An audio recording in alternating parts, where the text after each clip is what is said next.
previous maintenance courses that we've done have been mostly done in the classroom. But what we've done on the course now is that we've actually brought people out in the hangar, and we actually have the checklist, and we're doing the complete conditional inspection. We've changed the oil, we've balanced the prop, changed the wheel bearings, and everything that we need to complete that inspection and keep our airplane safe and airworthy in the future.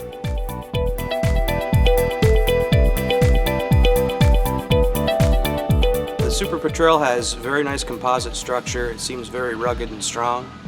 The support for maintenance seems very thorough and it's very easy to follow.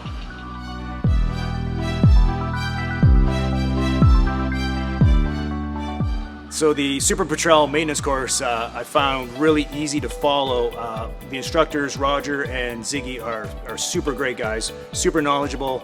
Ziggy's experience from all his flying and his military experience is really great. They give lots of very detailed information of how to fly the airplane, how to maintain the airplane. Just great information here.